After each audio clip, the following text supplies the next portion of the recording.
I don't do intros. How you guys doing today? I'm doing alright today. Today I'm bringing you some more Bloodborne PvP in the year 2023.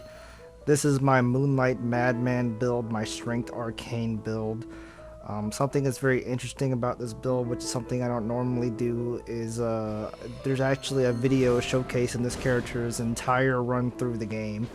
How I went about making this character, building this character, and getting it to the levels, the blood gems, all that stuff. And you can find that video on my channel. It's my Bloodborne How to Be Overpowered guide in the year 2023.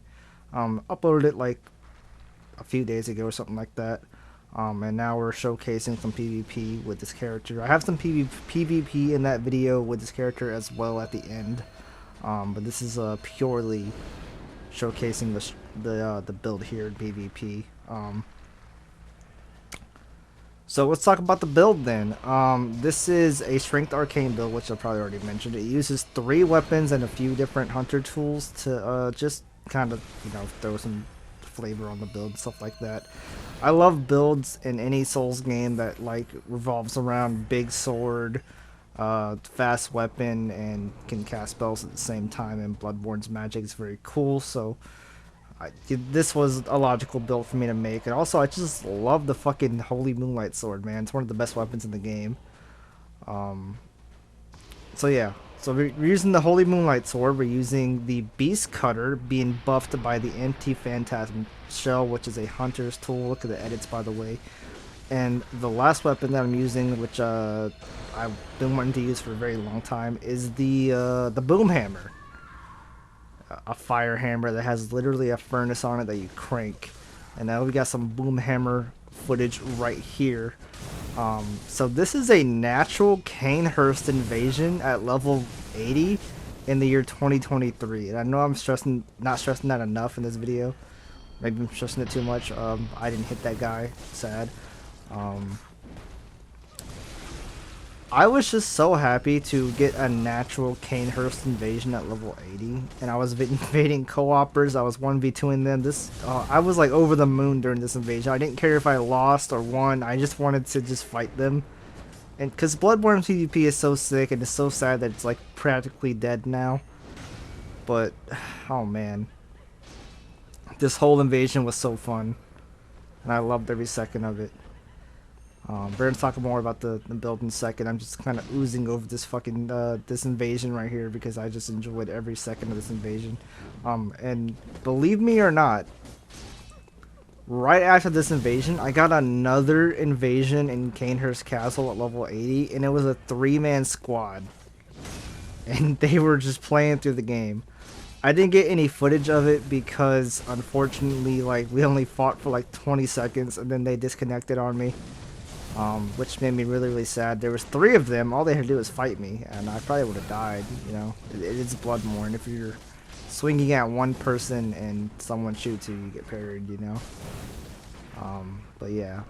So the hunter's tools I'm using for this build are the Executioner Gloves, the Augur of Ebriatus, and the Old Hunter Bone, and the Anti-Phantasm Shell. And look at this guy right here. So the cool thing about this little room, for invasion specifically, which I've never seen that interaction before, but it makes total sense.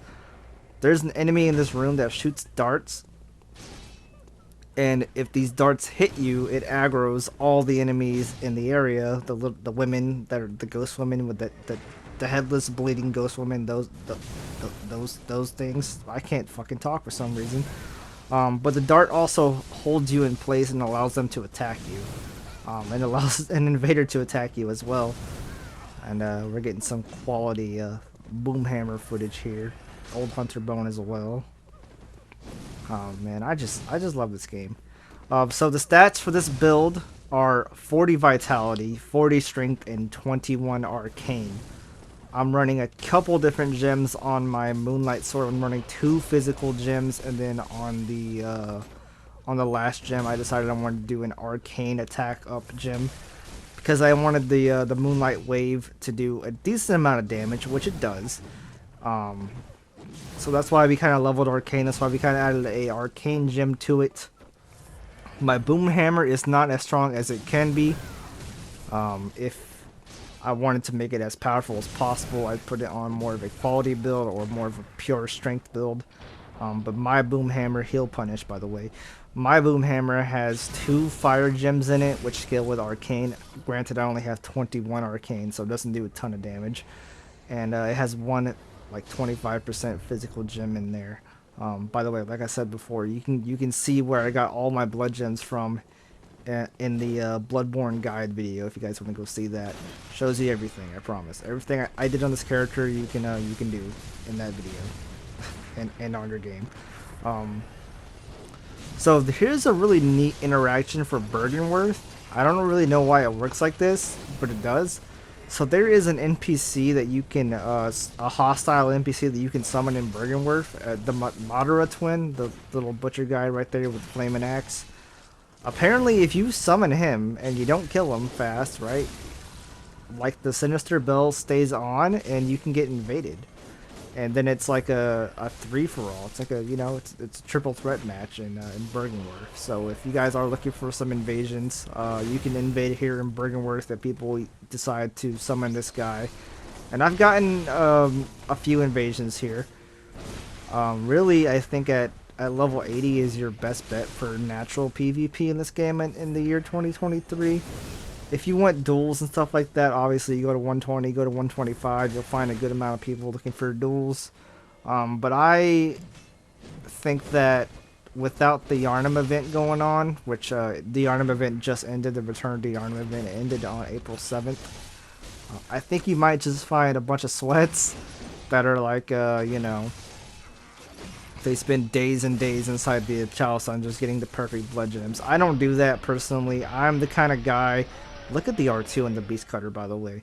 I'm the kind of guy that kind of goes into Chalice Dungeons and I get good enough gems, and that's fine with me. I'm not looking for the perfect gem. I'm not looking for the overpowered shit. I get decent gems and then I go fight with them because fights are better that way. Which is why in these footages that you see that I'm healing in all these footages, because I want, even if it's a 1v1, I want not duels, I want people to heal, and I want to heal because I want fights to last as long as possible, because it's funner that way. And you never know if you're just not going to ever find another invasion again, right?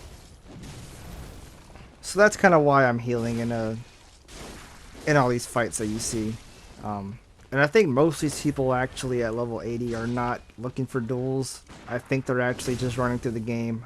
In the nightmares, of course, the Sinister Bell's ring automatically get burritoed, by the way. I'm pretty sure that this is called a burrito.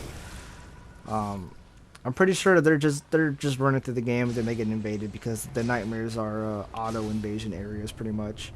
But that Canehurst invasion was really, really cool. I liked every second of it. Yeah, man. Honestly, this build is a build that I've been wanting to make for a very long time. Just, you know, a character that uses these weapons specifically, because I've been wanting to use these weapons for a very long time. The Holy Moonlight Sword in PvP. I had a dual character back in like 2016 that was like at 120. And then I decided, you know, this game's probably dead now. I'm just going to take him to like level 300 and go to NG plus 7 or something like that. Which is what I did, so I didn't really have another character. And then a couple years later I decided I'm going to just make a bunch of builds. And then I did, so I made a pure Arcane character and I made a Blood Tinge character. I made a quality Wolfman build. The Wolfman playthrough is on YouTube, I'm pretty sure. It's old, but it's there, you know. Not the best quality video, but you know, it is what it is. It's there. Yeah. So all of those characters were in the Bloodborne has the sickest PvP in 2023 video that I did a couple, like two weeks ago, maybe a week ago, something like that. 1 HP.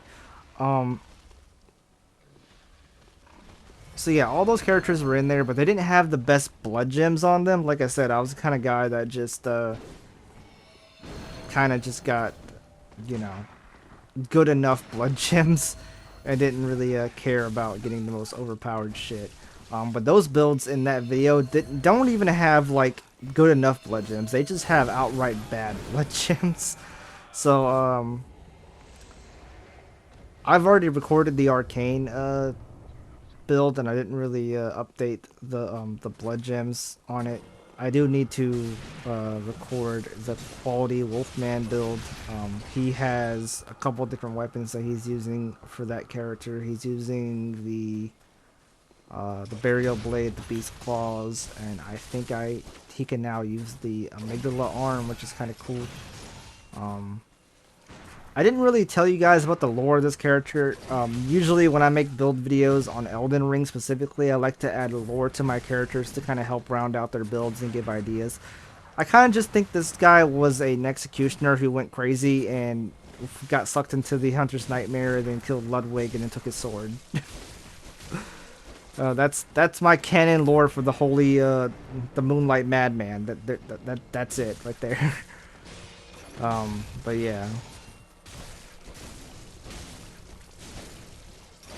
You'll see, I'm planning on doing videos for all of my other characters just to kind of showcase all my Bloodborne videos. I don't know if I'm going to do Bloodborne videos daily or weekly or anything like that. I think if there's something going on in the game and the game feels a little bit active, then I will do a Bloodborne video because I really love this game. By the way, this guy hit me with a Shaman Bone Blade right there, and it blew my fucking mind. What the actual shit happened? If I had to guess, this guy ran through the level already. He died at the spider. He grabbed the bone blades before he died. And then he tried to use them on me. If you guys don't know what the Shaman Bone Blades do, they're an item in the game that you stab an enemy with, and that enemy is now attracted to other enemies, pretty much. So I guess in his mind, if he stabbed me with the Shaman Bone Blade, then the Silver Beast would start attacking me as well. Unfortunately, it only works on PvE. It does not work in PvP. But it was a really funny idea, and I'm glad that he did it. Anyway, guys, that's the video for today. If you guys like this kind of content, this kind of build-making content, this kind of PvP content, this kind of Bloodborne in the year 2023 content, it would mean the world to me if you guys would hit the like and subscribe button. We're at 450 subs. We're almost at 500, which is insane, to the halfway marker right there. And we're trying to hit 1,000 subs before the end of the year. I'm pretty sure we can do it if we keep on the grind, and I will. I stream over here on YouTube. I'm planning on making the move to Twitch very soon after the Taunter's Tongue run is finished. But until then, guys, fare thee well, peace out, and all that fun stuff. I'll see you later.